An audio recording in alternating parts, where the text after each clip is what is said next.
नमस्कार दोस्तों, अथर्व एजुकेटर के इस YouTube प्लेटफॉर्म पर आपका स्वागत है। दोस्तों, पैट के एग्जाम के लिए आज हम मध्यकालीन भारत के इतिहास के बेहद इंपॉर्टेंट टॉपिक पर चर्चा करने जा रहे हैं, जिसमें हम बाबर और हुमायूं से बनने वाले सभी प्रश्नों पर चर्चा कर लेंगे। देखिए, बाबर और हुमायूं से जो भी प्रश्न पूछे जाएंगे वे उन सभी प्रश्नों पर हम चर्चा इस वीडियो में कर लेंगे। मान करके चलिए, यकीन मानिए कि इसके बाद बाबर और हुमायूं से कोई भी प्रश्न आपका बाहर नहीं जाएगा। और यदि पैट में यहां से प्रश्न आया तो आपको जरूर इस क्लास में जो है देखने से वो अगर मतलब इस टॉपिक से प्रश्न आया तो आपको इसी क्लास से देखने से मिल जाएगा। तो चलिए सेशन को प्रारंभ करता हूं, पर उससे पहले यदि चैनल पर नए आए हैं, अभी तक आपने चैनल को सब्सक्राइब नहीं किया है तो प्लीज दोस्तों चैनल को सब्सक्राइब कीजिए, वीडियो को लाइक कर दीजिए। चलिए, आज का पहला प्रश्न है, बाबर का जन्म निम्न में से कहां हुआ था? तो देखिए, बाबर का जो जन्म हुआ है वो 1483 ईस्वी में हुआ है। बाबर जो कि हिंदुस्तान का बादशाह था, उसका जन्म भारत में नहीं हुआ, बल्कि उसका जन्म कहां हुआ है? मध्य एशिया के ट्रांस ऑक्सियाना के फरगना में। तो आपको केवल फरगना याद रखना है, पर अगर फरगना ऑप्शन में ना मिले तो फिर आपको जो है ऑप्शन में ट्रांस ऑक्सियाना मिल सकता है, ट्रांस ऑक्सियाना। तो ये शब्द भी याद रखिएगा, बाबर का जो जन्म हुआ है वो मध्य एशिया के ट्रांस ऑक्सियाना के फरगना में हुआ है। कब हुआ है? तो 1483 ईस्वी में हुआ है। बाबर के संबंध में निम्न में से असुमेलित बताइए। बाबर के पिता का नाम उमर शेख मिर्जा था, बिल्कुल सही है। अगर आपसे पूछ ले बाबर के पिता का नाम क्या था, तो उमर शेख मिर्जा बाबर के पिता थे, जो कि फरगना के राजा थे, फरगना के शासक थे। ठीक है, मिर्जा की उपाधि धारण करते थे, यह भी ध्यान रखिएगा। माता का नाम कुतलुग निगार खान था, यह भी बिल्कुल ठीक है। दादी खानज़दा बेगम, बिल्कुल गलत बात। खानज़दा बेगम बाबर की बहन का नाम है, ना कि दादी का। इनकी दादी का नाम क्या है? दौलत एहसान बेगम। अब आज तक हमने किसी बादशाह की दादी का नाम तो नहीं पढ़ा, दौलत एहसान बेगम। कभी ऐसा भी नहीं पूछा जाता कि अकबर की दादी का नाम क्या है। अकबर की दादी तो बाबर की बीवी हो गई ना, लेकिन नहीं पूछते, कभी किसी राजा की दादी का नाम नहीं पूछते। पर मैंने आपको यहां पर दादी का नाम पढ़ाया है, आपको ध्यान रखना है। इनकी दादी थी दौलत एहसान बेगम। क्यों? क्योंकि जब बाबर के पिता उमर शेख मिर्जा की मृत्यु हुई, उस समय बाबर मुश्किल से 11-12 वर्ष का बालक था और उसको राजा बनना चाहिए, लेकिन गद्दी पर जो है उसका चाचा अहमद मिर्जा और मामा महमूद खां बैठना चाहते थे। उन दोनों ही फरगना को बाबर से छीन लेना चाहते थे। अब बाबर जो कि एक छोटा सा बच्चा था, वो अपनी गद्दी को बचाने के लिए इनसे संघर्ष कर रहा था। और मदद किसने करी है? दादी ने करी है, दौलत एहसान बेगम ने। और ऐसे याद कर लीजिए कि दौलत एहसान बेगम के एहसानों की वजह से ही बाबर को फरगना की दौलत मिली, दौलत एहसान बेगम। तो दादी का नाम इंपॉर्टेंट हो जाता है, तो यही असुमेलित है, याद रखिएगा ये बात। चलिए, निम्न में से किसे बाबर ने बाजौर एवं भेरा का प्रशासक नियुक्त किया? देखिए, बाबर भारत पर आक्रमण करेगा 1526 में, और 1526 ईस्वी में पानीपत के पहले युद्ध में इब्राहिम लोदी को पराजित करके भारत में मुगल सत्ता की नींव रखेगा। लेकिन ऐसा नहीं है कि 1526 में अचानक आंधी की तरह बाबर पानीपत के युद्ध में आकर के खड़ा हो गया और इब्राहिम लोदी को पराजित कर दिया। नहीं, इसके पीछे बाबर के कई वर्षों की मेहनत है। उसने भारत पर 5 बार आक्रमण किया है। पहला आक्रमण उसने 1519 में किया, लगातार प्रयास किया है, तब जाकर के सफलता मिली है। बाबर के जीवन से आपको यह बात सीखने की जरूरत है दोस्तों, लगातार लगे रहिए, आपको सफलता जरूर मिलेगी। तो 1519 में बाबर ने पहली बार भारत पर आक्रमण किया है, और किस जाति के विरुद्ध किया है? तो यूसुफजई जाति के विरुद्ध, यूसुफजई जाति के विरुद्ध बाबर ने पहली बार आक्रमण किया है 1519 में। और सिंधु और झेलम नदी के बीच में एक क्षेत्र पड़ता है, सिंधु और झेलम, इन दोनों नदियों के बीच में एक क्षेत्र पड़ता है, और उस क्षेत्र का नाम है बाजौर। और इस बाजौर पर जो है बाबर ने कब्जा कर लिया है। इस झेलम नदी को पार करके एक स्थान पड़ता है भेरा, और इस भेरा पर भी कब्जा कर लिया। यानी पहली लड़ाई में बाबर ने बावजौर और भेरा पर कब्जा किया है। और ध्यान रखिएगा, ये जो भेरा है, इस भेरा की लड़ाई में ही पहली बार बाबर ने तोपों का प्रयोग किया है। पहली बार तोपों का प्रयोग। आप कहोगे ये क्या बोल रहे हो, हमने ल्यूसेंट में और हर किताब में पढ़ा है कि बाबर ने पहली बार तोपों का प्रयोग पानीपत के युद्ध में किया। बिल्कुल सही है, पानीपत का युद्ध एक बड़ा युद्ध है, जबकि भेरा की लड़ाई एक छोटी सी लड़ाई है। तो ऑप्शन में भेरा की लड़ाई दिया हुआ नहीं होता है, तो इसलिए पानीपत का युद्ध हो जाएगा। पर यदि पानीपत का युद्ध और भेरा की लड़ाई किसी दिन ऑप्शन में दोनों मिल गए ना, तो गड़बड़ हो जाएगी। ध्यान रखिएगा, पहली बार बाबर ने भेरा की लड़ाई में तोपों का प्रयोग किया है। बड़े लेवल पर अगर किसी युद्ध में तोपों का प्रयोग भारत में किया हो बाबर ने, तो वो हो जाएगा पानीपत का युद्ध। इस भेरा पर कब्जा करने के बाद बाबर वापस लौटा है, और भेरा का प्रशासक किसे नियुक्त किया है, हिंदू बेग को नियुक्त किया है। दो नाम याद रखिएगा, एक तो प्रशासक नियुक्त कर दिया है किसको, भेरा का, हिंदू बेग को, और एक दूत है इसका, और उस दूत का नाम क्या है, उस दूत का नाम है मुल्ला मुर्शीद। और मुल्ला मुर्शीद को अपना दूत बना करके इसने कहाँ भेजा है, इब्राहिम लोदी के दरबार में, कि भाई बाबर जल्दी आएगा, अपनी गद्दी से अपना जो है बैग पैक कर लो, एक दिन तुम्हें हटा दूंगा।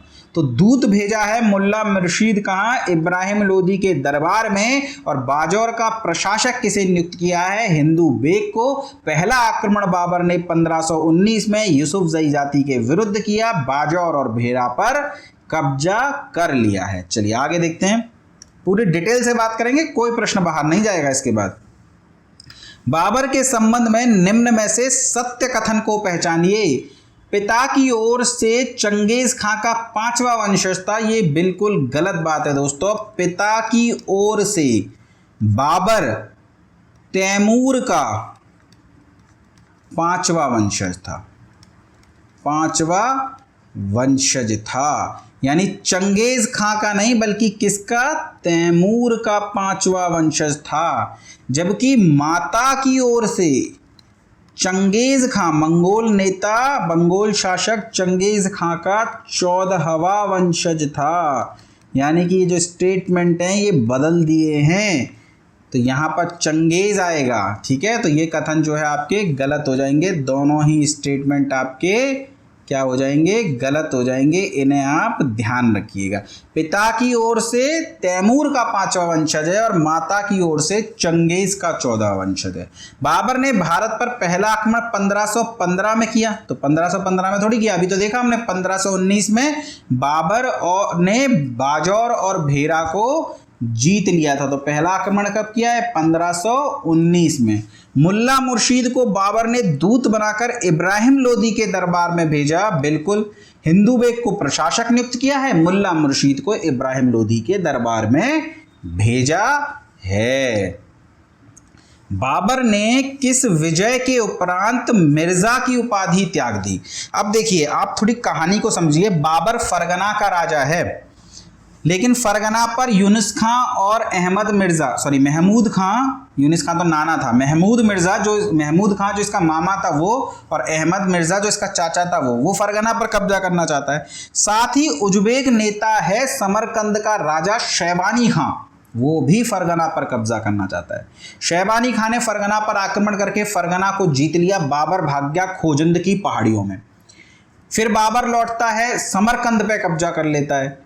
फिर शैबानी खां जो है समरकंद को भी छुड़ा लेता है, समरकंद पर भी कब्जा कर लेता है, और बाबर की एक बहन खानजदा बेगम का अपहरण भी कर लेता है।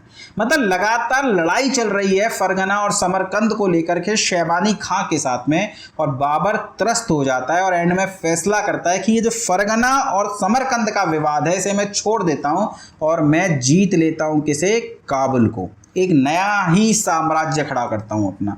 तो 1504 में बाबर ने इस काबुल पर कब्जा कर लिया है। किस पर कब्जा कर लिया है, काबुल पर।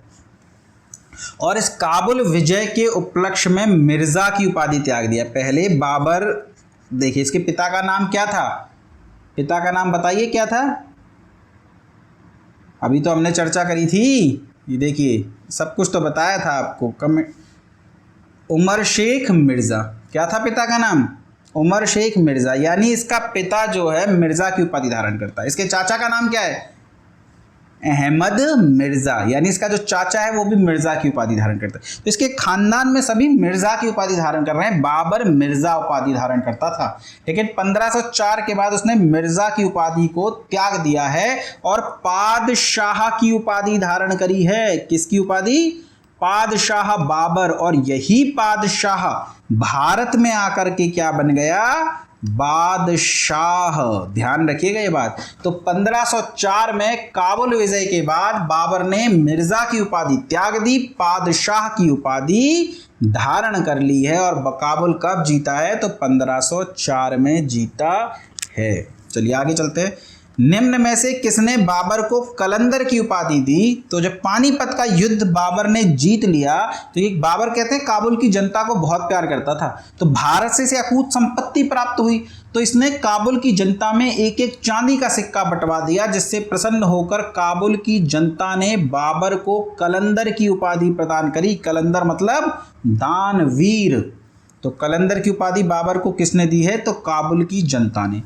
बाबर द्वारा शाहरुख नामक धातु का सिक्का चलाया गया, और यह किस धातु से निर्मित था? देखिए मैंने हाईलाइट किया, यानी इंपॉर्टेंट है, याद रखिएगा। बाबर ने एक सिक्का चलाया है शाहरुख नाम का। तैमूर लंग का बेटा है ये शाहरुख, तो तैमूर के बेटे के नाम पे चलाया है। तैमूर का वंशज है कि नहीं बाबर? तो शाहरुख का भी तो वंशज हुआ। तो शाहरुख के नाम पे सिक्का चलाया है, चांदी का सिक्का है ये, और इस एक सिक्के पर एक और प्रारंभिक 4 खलीफाओं के नाम लिखे हुए थे और दूसरी तरफ बाबर का स्वयं का नाम लिखा था, और इस सिक्के का नाम था शाहरुख। बाबर के साथ में शाहरुख का भी नाम लिखा हुआ था, ठीक है। तो शाहरुख नामक सिक्का किस धातु का था? चांदी का। देखिए सिक्के आप याद रखिएगा, मैंने आपको सारे सिक्के पढ़ाए हैं। मध्यकालीन भारत के इतिहास के दिरहम किसने चलाया था? दिरहम चलाया था आपका मोहम्मद बिन कासिम ने। जब आया था, जब उसने भारत के कुछ क्षेत्रों को जीता तो दिरहम नाम का सिक्का चलाया। टंका और जीतल चलाए हैं इल्तुतमिश ने। टंका चांदी का, जीतल तांबे का। अदली नाम का चांदी का सिक्का चलाया है मोहम्मद बिन तुगलक ने। अद्दा, शंशगनी और बिख नाम के सिक्के चलाए हैं फिरोज शाह तुगलक ने। और बहलोली नामक सिक्का चलाया है बहलोल लोदी ने। जो थ्योरी की क्लास मैंने ली है दिल्ली सल्तनत की RO के लिए, उसमें मैंने ये सब कुछ पढ़ाया है डिटेल से। अगर आपने क्लासेस नहीं ली हैं और आप RO की तैयारी कर रहे हैं या किसी भी एग्जाम की तैयारी कर रहे हैं तो उन क्लासेस को जरूर देखिएगा दोस्तों, ठीक है। तो शाहरुख नामक चांदी का सिक्का किसने चलाया है? तो ये चलाया है बाबर ने। चलिए आगे चलते हैं। पानीपत का प्रथम युद्ध किस किस के मध्य हुआ? तो बाबर और इब्राहिम लोदी के मध्य पानीपत का पहला युद्ध हुआ है। कब हुआ है? सन 1526 में हुआ है। 21 अप्रैल 1526 को ये युद्ध लड़ा गया है, और इस युद्ध में इब्राहिम लोदी मारा गया है। मारा गया है, पराजित नहीं हुआ बल्कि मारा गया। और दिल्ली सल्तनत का पहला सुल्तान, एकमात्र सुल्तान, पहला क्या तो अंतिम ही है तो एकमात्र हो गया, जो युद्ध के मैदान में मारा गया। इसके अलावा कोई भी सुल्तान युद्ध के मैदान में नहीं मरा है। वह मुगल सम्राट जिसके जीवन से धैर्य और संकल्प से सफलता की शिक्षा मिलती है, वह कौन है? देखिए यहाँ पर तो आप बता देंगे बाबर पढ़ रहे हैं तो जहीरुद्दीन मोहम्मद बाबर होगा, पर एग्जाम में तो आप बाबर का नहीं है, वहाँ तो मिक्स क्वेश्चन आएंगे, तो आपको पता होना चाहिए बाबर। क्यों मिलती है? हुआ क्या था दोस्तों, पानीपत का युद्ध जीतने के बाद बाबर की सेना के हौसले बुलंद थे और वह बयाना की लड़ाई में राणा सांगा, मेवाड़ का शासक है, प्रतापी शासक है राणा सांगा, और राणा सांगा की सेना से भिड़ गए बयाना की लड़ाई में। और इस बयाना की लड़ाई में राणा सांगा की जो सेना थी, जिसका नेतृत्व उसका बेटा भोजराज कर रहा था, उसने बाबर की सेना जिसका नेतृत्व तो ख्वाजा मेहंदी हसन कर रहे थे, उसे पराजित कर दिया। यानी बाबर की सेना बुरी तरह पराजित हुई। बाबर की सेना बुरी तरह पराजित, हौसले टूट गए बाबर की सेना के। और उसी समय एक ज्योतिष था, मुस्लिम ज्योतिष था, उसका नाम था मोहम्मद शरीफ, और उस मोहम्मद शरीफ ने घोषणा कर दी कि बाबर की जो सेना है वो राणा सांगा से पराजित होगी। पहले भी पराजित हो चुके हैं, हौसले टूटे हुए हैं। अब लगा कि यार एक महत्वपूर्ण लड़ाई होने जा रही है खानवा की, और उस लड़ाई में राणा सांगा की जीत तो निश्चित है। तो इसकी सेना ने लड़ने से इनकार कर दिया। तब बाबर ने अपनी सेना में जोश भरने के लिए इस युद्ध को जिहाद बना दिया, यानी जिहाद, धार्मिक लड़ाई का रूप दे दिया। कहते हैं ना, जब धर्म आ जाता है तो फिर अच्छे अच्छों का जोश बढ़ जाता है, या कह सकते हैं आप कुछ भी कर गुजरने को तैयार हो जाते हैं धर्म के नाम पे। तो जिहाद का नाम दे दिया। इसके अलावा उसने मुसलमानों को स्पेशल फील कराने के लिए कर लिया जाता था तमगा, और इस तमगा नामक कर को उसने समाप्त कर दिया मुसलमानों पर से। तो जिहाद का नारा दिया, तमगा नाम का कर समाप्त कर दिया, और कहा कि अब अगर जिहाद कर रहा हूं तो मैं बहुत ज़्यादा शराब पीता हूं, तो लो आज से शराब पर मैं भी नहीं पीऊँगा, तुम भी नहीं पियोगे, प्रतिबंध लगाता हूँ। तो इस तरीके से उसने धार्मिक रूप दे दिया इस पूरी लड़ाई को। और धर्म की जब नाम पर लड़ाई लड़ी गई ना, तो परिणाम क्या निकला? बाबर उस युद्ध को जीत गया। तो कठिन परिस्थितियों में जब सेना ने लड़ने से इनकार कर दिया था, तब उसने उस सेना में जोश भरा, युद्ध करा और जीत करके भारत में अपनी सत्ता को दृढ़ता प्रदान करी। अदरवाइज बाबर उसी समय सत्ता से बाहर हो जाता, भारत से बाहर हो जाता ठीक 1 साल बाद। तो जीवन से धैर्य और संकल्प से सफलता की शिक्षा किसके जीवन से मिलती है? तो जहीरुद्दीन मोहम्मद बाबर के। चलिए आगे अगला प्रश्न है, बाबर के द्वारा निम्न में से कौन सी लेखन शैली विकसित की गई थी? देखिए, बाबर बहुत अच्छा राइटर था। अगर उसकी राइटिंग के बारे में देखें कि उसने कौन सी शैली विकसित करी है, तो हम पूरी डिटेल देख लेते हैं उसने क्या क्या लिखा है। तो आप कुछ 4 नाम याद रखिएगा। एक नाम आप याद रखिएगा, तुजुक ए बाबरी। ये जो है बाबर की आत्मकथा है। क्या है ये? बाबर की आत्मकथा। यानी मुगल सल्तनत में 2 ही बादशाह ऐसे हुए हैं जिन्होंने अपनी आत्मकथा लिखी है, एक बाबर और एक जहांगीर। जहांगीर ने अपनी आत्मकथा फारसी भाषा में लिखी है, जो कि मुगल दरबार की राजभाषा थी, पर बाबर ने अपनी आत्मकथा तुर्की भाषा में लिखी है। ये ध्यान रखिएगा, ये पूछा जाता है तुर्की में आत्मकथा किसने लिखी है। ऑप्शन में जहांगीर भी होता है, तो जहांगीर ने फारसी में लिखी है, बाबर ने तुर्की में लिखी है, तुजुक ए बाबरी। इसके अलावा बाबर ने एक काव्य संग्रह लिखा है जिसका नाम है दीवान। ये क्या है? काव्य संग्रह है, कविताओं का संग्रह है, और ये भी तुर्की भाषा में लिखा है। तो तुजुक ए बाबरी, उसके अलावा दीवान। इसके अलावा इसने रिसाले उसज नाम का एक ग्रंथ लिखा है, थोड़ा टफ नाम है, ध्यान रखिएगा, रिसाले उसज। इसी को खत-ए बाबरी भी कहते हैं, खत-ए बाबरी। तो ये तो ग्रंथ हैं जो कुछ बाबर के द्वारा लिखे गए हैं। इसके अलावा इसने एक लेखन शैली भी विकसित करी है जिसे मुबैयान कहते हैं। ये क्या है? ये नवीन लेखन शैली है दोस्तों, नवीन लेखन शैली। तो प्रश्न का उत्तर क्या हो जाएगा? प्रश्न का उत्तर हो जाएगा मुबैयान। क्या हो जाएगा दोस्तों? मुबैयान। चलिए, काव्य संग्रह पूछता तब उत्तर दीवान हो जाता। पानीपत के युद्ध में बाबर की जीत का मुख्य कारण क्या था? देखिए, बाबर अपनी हार से भी प्रेरणा लेने वाला व्यक्ति है। हमने शुरू में देखा बाबर का संघर्ष चल रहा है शेरवानी खां के साथ में, और एक युद्ध हुआ है सरे पुल का युद्ध, और सरे पुल के युद्ध में बाबर शेरवानी खां से बुरी तरह पराजित हुआ है, और उसका कारण था शेरवानी खां ने तुलगमा युद्ध पद्धति। ये युद्ध पद्धति है सेना को खड़ी करने की, पीछे हटाने की, तो आपको डिटेल में जाने की जरूरत नहीं है। तुलगमा युद्ध पद्धति का प्रयोग किया है शेरवानी खां ने, उज्बेक नेता है शेरवानी खां। और इसके साथ ही उस्मानी रूमी विधि, ये तोपों को सजाने की पद्धति है, उस्मानी रूमी विधि, इसका प्रयोग भी किया है, और ये बाबर के लिए नई थी, तो बाबर पराजित हो गया।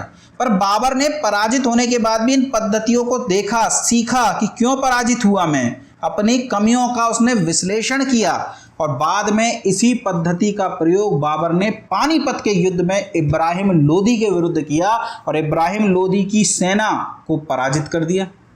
एक बड़ी सेना थी इब्राहिम लोदी की, तो अपनी हार से भी जीता कि नहीं जीता? तो उसकी जीत का मुख्य कारण ये तुलगमा युद्ध पद्धति है। देखिए, अगर ये ऑप्शन में नहीं होता तो सैन्य कुशलता कर देते, लेकिन तुलगमा युद्ध पद्धति पर्टिकुलर दिया हुआ है, तो वही उत्तर हो जाएगा।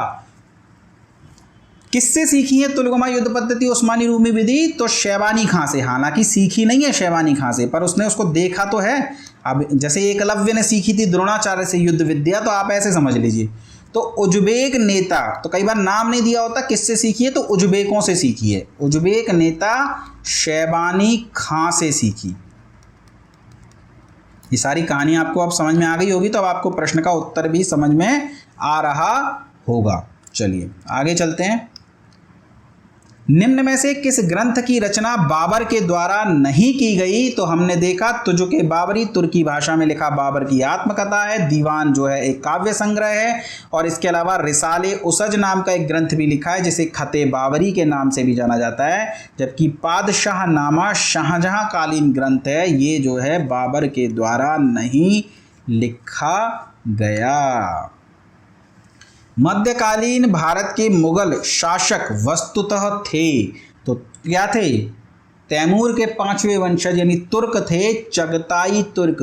तो ध्यान रखिएगा दिल्ली सल्तनत के शासक भी तुर्क थे, इब्राहिम लोदी वंश को छोड़ दे तो लोदी अफगान थे, और मुगल भी तुर्क थे। तो लेकिन कौन से तुर्क थे, चगताई तुर्क। जबकि दिल्ली वंश के शासक कौन से तुर्क थे, इलबरी तुर्क।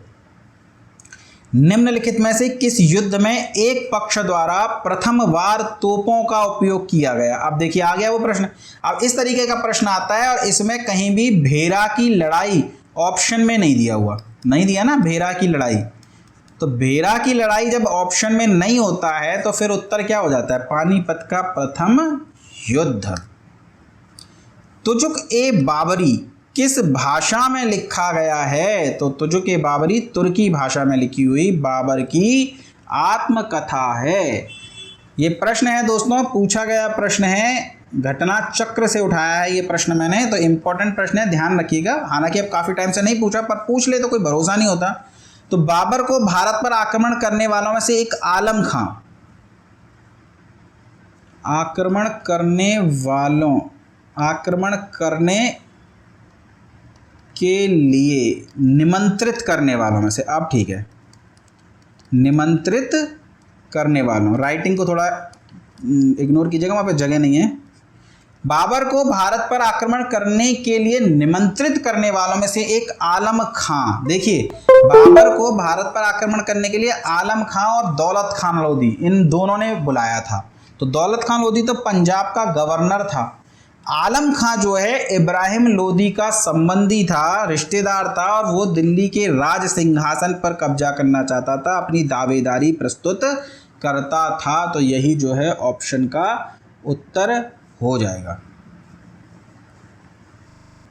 किस वर्ष सुल्तान इब्राहिम लोदी को पानीपत की लड़ाई में पराजित किया, तो बाबर और पानीपत के बीच में जो है, बाबर और इब्राहिम लोदी के बीच में पानीपत की लड़ाई हुई थी। कब हुई थी, 1526 में, 21 अप्रैल 1526 को ये लड़ाई हुई थी, और इस युद्ध में इब्राहिम लोदी मारा गया था। तो उत्तर क्या हो जाएगा, 1526।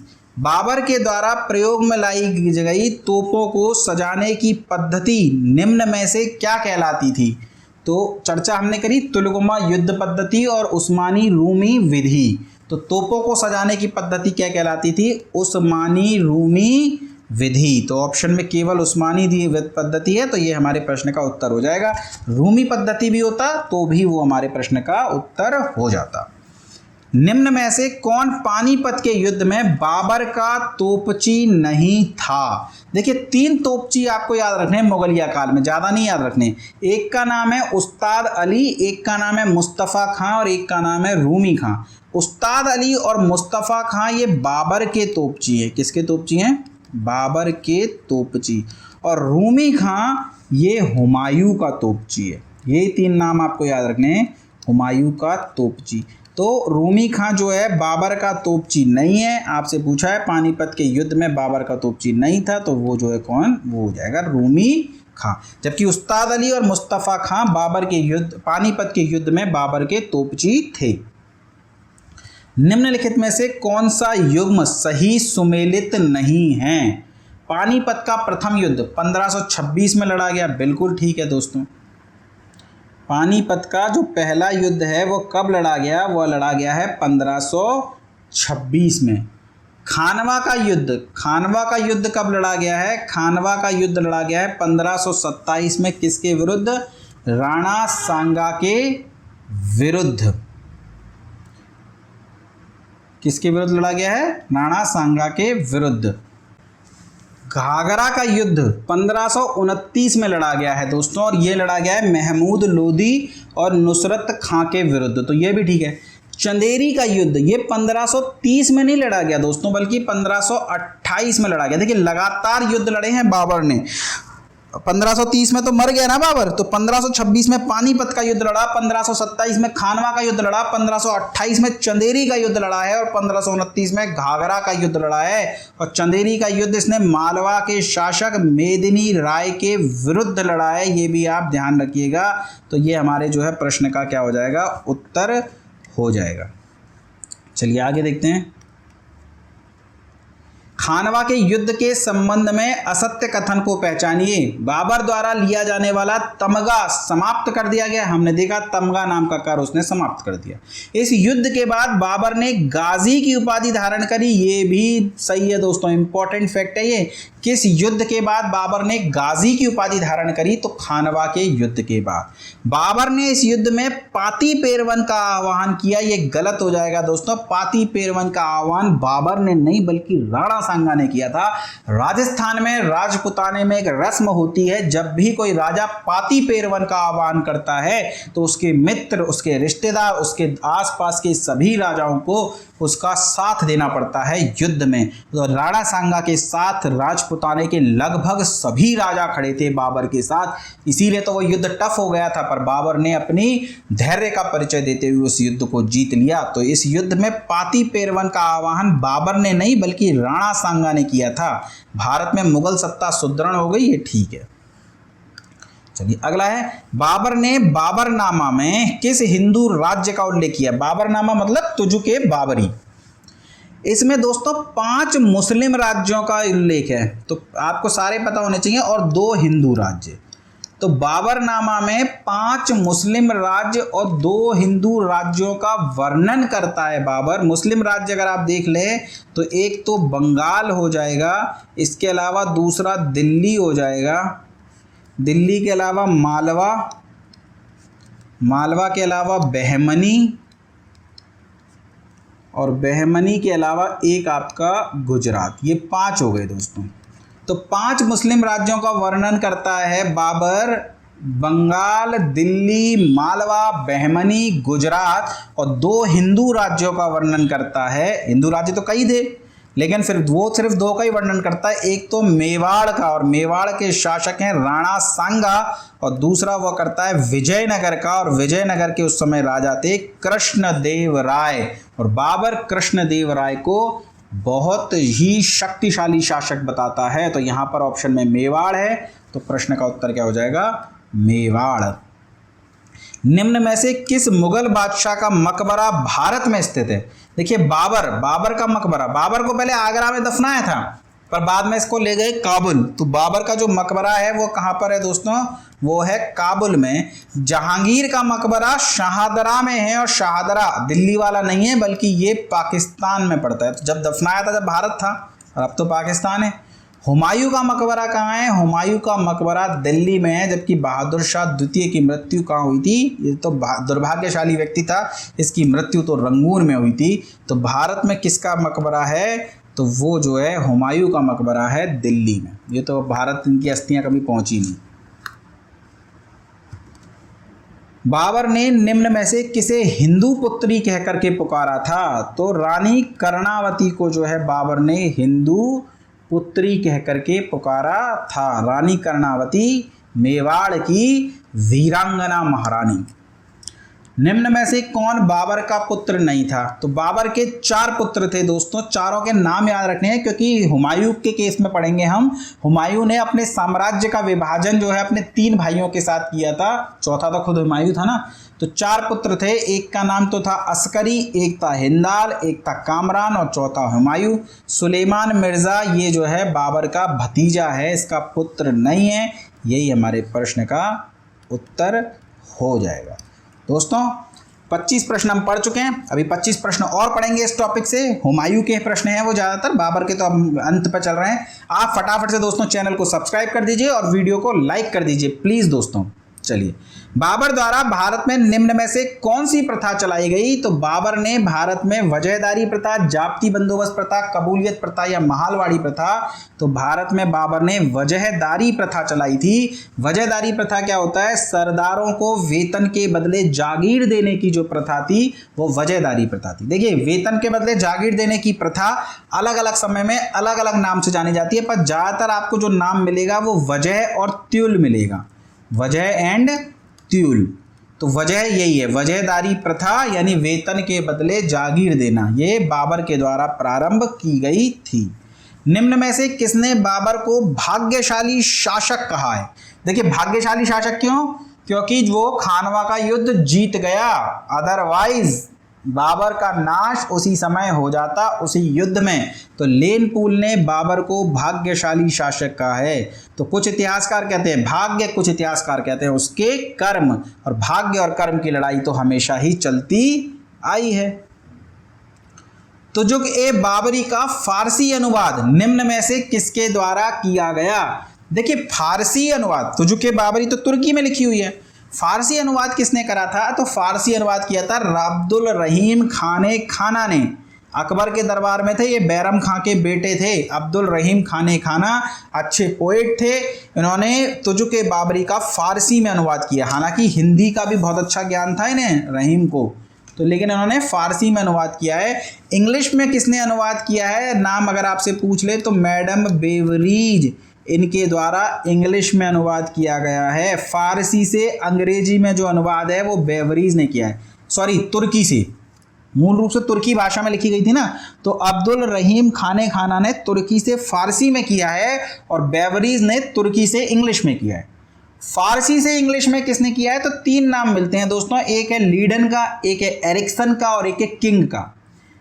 मैं लिखा देता हूं, पर मुझे नहीं लगता कि पैट के एग्जाम में इतना डिटेल वो पूछेगा, पर पूछ ले तो आप ध्यान रखिएगा। लीडन, एरिक्सन, अगर आप किसी और एग्जाम की सपोज आरओ एआरओ की तैयारी कर रहे हैं तो फिर इंपॉर्टेंट हो जाता है आपके लिए किंग। इन्होंने तुर्की से इंग्लिश में किया है, तुर्की से अंग्रेजी में, तुर्की से अंग्रेजी में तो किया है बेवरीज ने, सॉरी तुर्की से अंग्रेजी में किसने किया है? बेवरीज ने। और फारसी से अंग्रेजी में किसने किया है? फारसी से अंग्रेजी में किसने किया है? तो लीडन, एरिक्सन और किंग ने।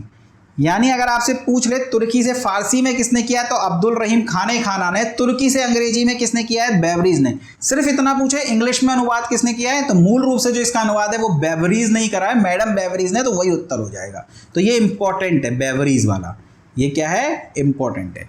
जबकि फारसी से इंग्लिश में जो है 3 नाम मिलते हैं, लीडन, एरिक्सन, किंग। याद रखना चाहें तो रख लीजिएगा। चंदेरी के युद्ध में बाबर ने किसे पराजित किया? तो चंदेरी के युद्ध में बाबर ने मालवा के शासक मेदिनी राय को पराजित किया था।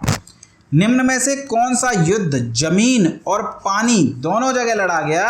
तो घाघरा का युद्ध जमीन और पानी दोनों जगह पर लड़ा गया था। घाघरा का युद्ध जिसमें महमूद लोधी और नुसरत खां को पराजित किया था, कर्मनासा नदी के किनारे लड़ा गया था। कर्मनासा नदी, तो नदी में भी लड़ रहे थे नावों पर खड़े होकर के, और जमीन पर भी सैनिक लड़ रहे थे, यानी जल और थल दोनों जगह लड़ा गया था। कौन सा युद्ध?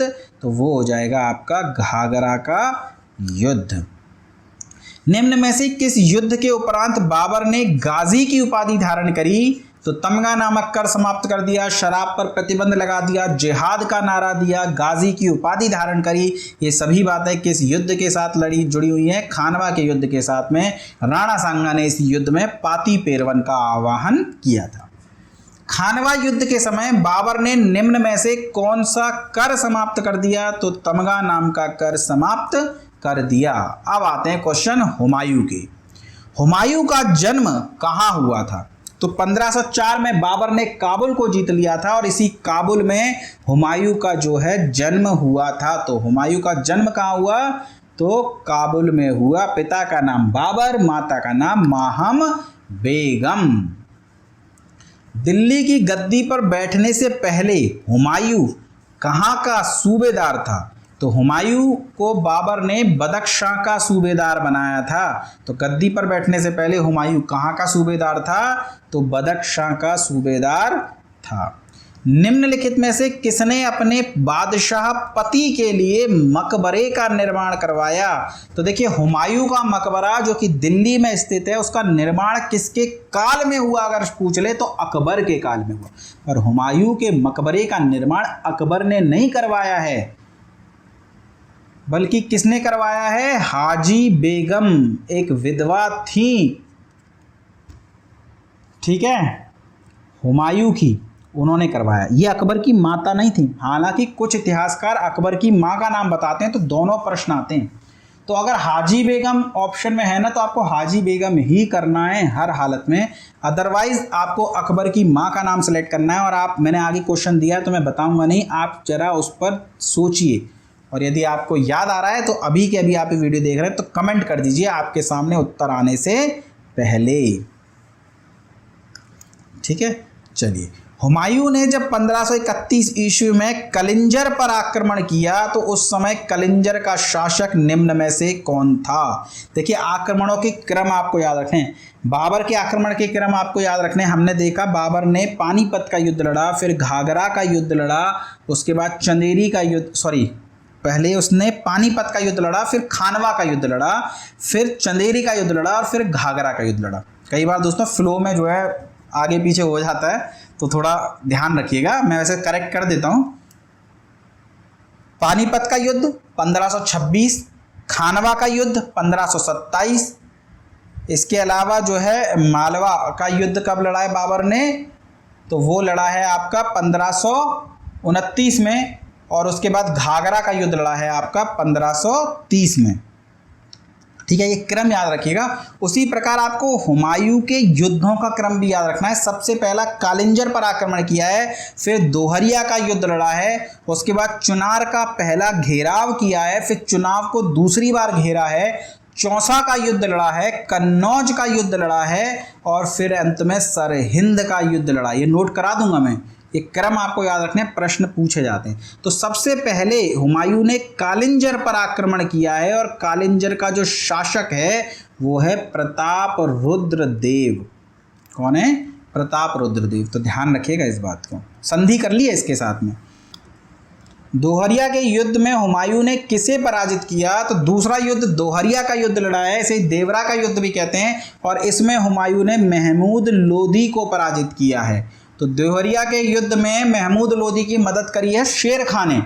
चुनार का राजा है शेर खां, तो शेर खां के विरुद्ध हो गया है हुमायूं। तो शेर खां के विरुद्ध हुमायूं ने चुनाव का पहला घेरा डाल दिया 1532 में, संधि कर ली। फिर चुनार का दूसरा घेरा डाला 1537 में, और उसके बाद चौसा का युद्ध लड़ा जिसमें हुमायूं पराजित हुआ, और कन्नौज का युद्ध लड़ा शेर खां के विरुद्ध जिसमें हुमायूं पराजित हुआ और भारत से बाहर हो गया। तो इसके बाद हुमायूं का शेर खां से संघर्ष होगा। चुनार का पहला घेरा, चुनार का दूसरा घेरा, चौसा का युद्ध, कन्नौज का युद्ध, बिलग्राम का युद्ध भी कहते हैं कन्नौज के युद्ध को। तो इन्हें आप याद रखिएगा। चलिए, अगला प्रश्न वही है दोस्तों, हुमायूं द्वारा लड़े गए 4 प्रमुख युद्धों का तिथि के अनुसार सही क्रम अंकित करें।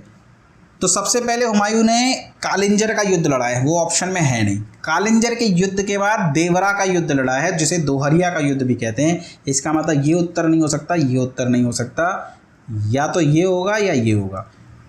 देवरा के युद्ध के बाद चुनार का पहला घेरा डाला, चुनार का दूसरा घेरा डाला, और उसके बाद जो युद्ध हुआ है वो हुआ है चौसा का युद्ध, यानी दोनों ही हो सकते हैं। चौसा के, ये तो सेम ही ऑप्शन है दोस्तों। चौसा के युद्ध के बाद कन्नौज का युद्ध हुआ, और कन्नौज के युद्ध के बाद सरहिंद का युद्ध हुआ। दोनों ही ठीक है, कोई सा भी कर दीजिएगा, या फिर आप इसे पलट लीजिए, इसको सरहिंद कर दीजिए, ऑप्शन ठीक हो जाएगा, और इसको कन्नौज कर दीजिए, ठीक है। तो देवरा, चौसा, कन्नौज और सरहिंद। आगे चलते हैं।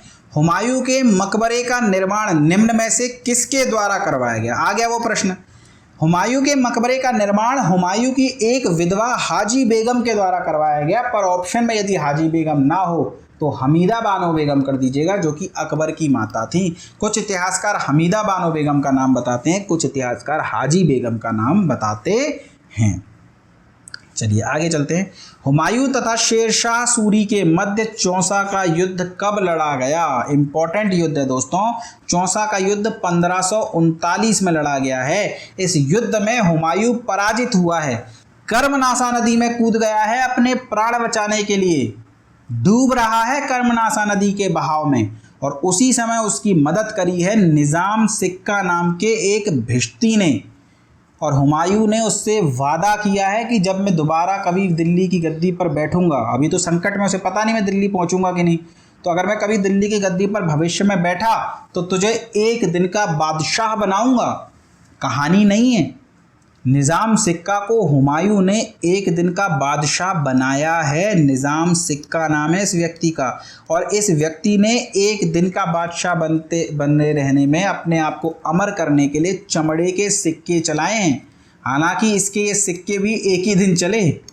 तो चमड़े के सिक्के चलाने वाला शासक कौन है अगर प्रश्न पूछ ले तो वो निज़ाम सिक्का है। तो हुमायूं ने शेरशाह सूरी के साथ चौसा का युद्ध कब लड़ा? 1539 में। शेरशाह सूरी उस समय तक शेर खां था। चौसा के युद्ध में ही शेर खां ने शेरशाह की उपाधि धारण करी है। तो प्रश्न आ जाए कि किस युद्ध के बाद शेर खां ने शेरशाह की उपाधि धारण करी? तो चौसा के युद्ध के बाद। हालांकि शेरशाह सूरी के प्रश्नों में मैं इस प्रश्न को लेकर के आऊँगा दोबारा, ये सब बातें आप ध्यान रखिएगा। दिल्ली का वह पहला शासक कौन था जिसने अपने साम्राज्य का विभाजन कर दिया? तो साम्राज्य का विभाजन करना हमेशा अहितकारी होता है, पर बाबर की इच्छा अनुसार हुमायूं ने अपने साम्राज्य का विभाजन कर दिया। इसका एक भाई था दोस्तों कामरान, और इस कामरान को इसने काबुल दे दिया, और इसी कामरान ने बाद में कंधार को भी जीत लिया। तो काबुल और कंधार, क्योंकि फिर जब हुमायूं ने कुछ कहा नहीं इससे, तो काबुल और कंधार जो है किसको प्राप्त हो गया? वह प्राप्त हो गया कामरान को। इसके दूसरे भाई का नाम है हिंदाल। क्या नाम है? दूसरे भाई का नाम है हिंदाल, और हिंदाल को इसने मेवात के आसपास की जागीर दी, मेवात। इसके एक भाई का नाम है अस्करी, और अस्करी को इसने संभल, उत्तर प्रदेश के आसपास की जानकारी दी, जागीर दी। और इसका एक चचेरा भाई है सुलेमान मिर्ज़ा, और इस चचेरे भाई को इसने बदख्शां दे दिया। देखिए जागीरें हैं, पर ये इन्हें स्वतंत्र रूप से शासन करने के लिए दे रहा है कि आप यहाँ के राजा कहलाओगे। तो कामरान को काबुल कंधार, हिंदाल को मेवात, अस्करी को संभल और सुलेमान मिर्ज़ा को बदख्शां दे दिया। तो पहला शासक जिसने अपने साम्राज्य का विभाजन कर दिया वो कौन होगा? वो होगा हुमायूं। हुमायूं की माँ का नाम क्या था? देखिए बाबर का नाम तो पिता का नाम हो गया। बाबर की एक बहन है जिसका नाम खानज़दा बेगम है। ये खानज़दा बेगम थोड़ी इंपॉर्टेंट हो जाती है क्योंकि शहबानी खां इसे उठा के ले गया था, बाद में बाबर ने इसे छुड़ाया था। अकबर का पालन पोषण भी कुछ समय तक इन्होंने किया था। तो खानज़दा बेगम याद रखिएगा बुआ हैं हुमायूं की, बाबर की बहन है। गुलबदन बेगम ये हुमायूं की पुत्री है, इसने हुमायूं नामा की रचना करी है। हाजी बेगम हुमायूं की एक विधवा है जिसने हुमायूं के मकबरे का निर्माण करवाया है। जबकि माहम बेगम ये कौन है? ये हुमायूं की माँ हैं। यानी यही हमारे प्रश्न का उत्तर हो जाएगा। अगला है, शासक बनने के बाद हुमायूं ने काबुल का क्षेत्र किसे दिया? तो हमने देखा कामरान को काबुल और कंधार दे दिया, हिंदाल को मेवात दे दिया, अस्करी को जो है आपका संभल दे दिया, और सुलेमान मिर्ज़ा को क्या दे दिया? बदख्शां दे दिया। तो काबुल का क्षेत्र किसे दिया था? तो वो दिया था दोस्तों कामरान को। किसको दे दिया था? कामरान को। चलिए अगला प्रश्न है, निम्न में से कौन हुमायूं का तोपची था? तो 3 तोपची मैंने आपको बताए थे, मुस्तफ़ा खां और उस्ताद अली जो कि बाबर के तोपची थे, जबकि रूमी खां ये हुमायूं का तोपची था। देखिए गुजरात के राजा बादशाह की शरण में था, उसका सेनापति था ये, लेकिन जब हुमायूं पराजित कर देगा उसे और गुजरात पर कब्जा कर लेगा तो रूमी खां जो है हुमायूं की शरण में आ जाएगा। तो हुमायूं का तोपची बन जाएगा रूमी खां। गुजरात के शासक बहादुर शाह को पराजित करने के उपरांत हुमायूं ने गुजरात का प्रशासक निम्न में से किसे नियुक्त किया? तो गुजरात के शासक बहादुर शाह को पराजित कर दिया है। 2 युद्ध लड़े गए हैं, मंदसौर का युद्ध और चंपानेर का युद्ध। इन दोनों युद्धों में पराजित कर दिया है, गुजरात पर कब्जा कर लिया है और अपने भाई अस्करी को वहां का प्रशासक नियुक्त कर दिया है। हालांकि अस्करी जब बहादुर शाह का आक्रमण होगा तो बहुत बिना लड़े ही गुजरात छोड़ करके भाग जाएगा, यानी गलत बंदे को नियुक्त करके चला गया है हुमायूं। निम्न में से कौन सा युद्ध हुमायूं ने बहादुर शाह के विरुद्ध नहीं लड़ा? तो गुजरात के शासक बहादुर शाह से 2 युद्ध लड़े गए हैं। एक तो मंदसौर का युद्ध जो कि 1537 में लड़ा गया है, अप्रैल 1537 में, और चंपानेर का युद्ध भी 1537 में ही लड़ा गया है, अगस्त 1537 में। तो ईयर याद रखिएगा, महीना याद रखने की आवश्यकता नहीं है। जबकि सरहिंद का युद्ध, तो जब हुमायूं वापस लौटेगा ना, तब शेरशाह सूरी के उत्तराधिकारियों के साथ लड़ेगा और दिल्ली की गद्दी पर पुनः कब्जा करेगा। तो ये बहादुर शाह के साथ ये युद्ध नहीं लड़ा गया है। निम्न में से कौन सा युद्ध करमनासा नदी के किनारे लड़ा गया है? तो करमनासा नदी के किनारे पर एक तो घाघरा का युद्ध लड़ा था बाबर ने, जो कि जल और थल दोनों ही जगह पर लड़ा जाने वाला युद्ध था। इसके अलावा चौसा का युद्ध एक हुआ है, वो युद्ध भी करमनासा नदी के ही किनारे हुआ है और इसी चौसा के युद्ध में हुमायूं पराजित हुआ है, गिर गया है। किसमें? करमनासा नदी में। निजाम सिक्का नाम के भिश्ती ने उसकी जान बचाई है। आगे चल करके निजाम सिक्का को एक दिन का बादशाह बनाया है। निजाम सिक्का ने चमड़े के सिक्के भी चलाए हैं और इसी चौसा की युद्ध के बाद शेर खान ने शेर शाह की उपाधि धारण करी है। देखिए, बार बार बोलता हूं ताकि आपको याद हो जाए। अगर आपने 2-3 बार ये वीडियो सुन ली ना तो समझ लो बाबर और हुमायूं, पैट छोड़ दीजिए, आप RO का एग्जाम दे दीजिएगा, क्वेश्चन छूटेगा नहीं। हुमायूं ने बंगाल की राजधानी गौड़ पर कब्जा करके उसका क्या नाम रख दिया? प्रीवियस ईयर लगा के देख लीजिए, छूटेंगे नहीं अगर आपने अच्छे से पढ़ा है तो। पर शर्त यही है, इन्हें अच्छे से याद कीजिएगा, कम से कम 2 या 3 बार इस वीडियो को जरूर सुन लीजिएगा। हुमायूं ने बंगाल की राजधानी गौड़ पर कब्जा करके उसका नाम क्या रख दिया? देखिए, चुनार का पहला घेरा लगाया है हुमायूं ने 1537 में। कब लगाया है? 1537 में। और संधि हो गई है हुमायूं की और शेरशाह के बीच में, लेकिन उस संधि को धीरे धीरे शेरशाह ने तोड़ दिया है, विद्रोह करना प्रारंभ कर दिया है और 1537 में चुनार का दूसरी बार घेरा लगाया है हुमायूं ने। जब चुनार पर घेरा डाला हुमायूं ने तो शेर शाह भाग करके कहां चला गया है? बंगाल की राजधानी गौड़ पे। बंगाल पे भी शेरशाह का ही कब्जा था, तो बंगाल की राजधानी थी गौड़, वहां चला गया है। शेरशाह का पीछा करते करते हुमायूं गौड़ पहुंचा है, लड़ाई हुई है, लेकिन शेर खां जो है गौड़ से भी भाग करके रोहतासगढ़ चला गया। हुमायूं को मिला नहीं शेर खां। गौड़ पर कब्जा कर लिया है हुमायूं ने और जो गौड़ का नाम बदल करके क्या रख दिया है? वो रख दिया है दोस्तों जन्नताबाद। कहते हैं उसे गौड़ जो है जन्नत की तरह सुंदर प्रतीत हुआ और उसने उसका नाम जन्नताबाद रख दिया। निम्न में से किस इतिहासकार का कथन है कि हुमायूं को गुजरात और मालवा पके हुए आम की भांति प्राप्त हुए? किसकी भांति प्राप्त हुए? पके हुए आम की भांति प्राप्त हुए। देखिए, गुजरात बहुत कम संघर्ष के साथ प्राप्त हो गया था हुमायूं को और अस्करी को वहां का प्रशासक नियुक्त करके चला आया था। और गुजरात पर जब दोबारा से बहादुर शाह ने आक्रमण किया तो अस्करी बिना लड़े ही भाग गया, यानी सरलता से प्राप्त हो गया, सरलता से उसके हाथों से निकल गया। इसलिए पके हुए आम कहा था हुमायूं ने गुजरात और मालवा को। पका हुआ आम बहुत आराम से आप खा सकते हो बिना मेहनत करे, हल्का सा चूसोगे ना तो तुरंत उसका रस आ जाएगा, लेकिन अगर आपने सही समय पर नहीं खाया तो सड़ भी जाएगा वो। तो पके हुए आम की भांति सरलता से प्राप्त हो गया था और सरलता से ही उसके हाथों से निकल गया, बहुत शीघ्रता से। तो ये कथन किसका है? ये कथन है लेनपूल का। दोस्तों, इस वीडियो का अंतिम प्रश्न है तारीखे रशीदी। तारीखे रशीदी निम्न में से किसकी पुस्तक है? इंपॉर्टेंट पुस्तक है दोस्तों ये तारीखे रशीदी। इसी पुस्तक में हुमायूं और शेर शाह के संघर्ष का वर्णन है और ये पुस्तक किसके द्वारा लिखी गई है? तो ये पुस्तक लिखी गई है दोस्तों मिर्जा हैदर दौलत के द्वारा। किसके द्वारा? मिर्जा हैदर दौलत के द्वारा। तो दोस्तों, ये थे आज के 50 प्रश्न बाबर और हुमायूं से रिलेटेड। इनका आप अध्ययन कीजिए, इन्हें अच्छे से पढ़िए। अगले टेस्ट में अगली वीडियो में मैं आपको शेरशाह सूरी और अकबर से संबंधित प्रश्न कराऊंगा। तब तक आप पढ़ते रहिए, मस्त रहिए, चैनल को शेयर सब्सक्राइब करते रहिए। धन्यवाद दोस्तों।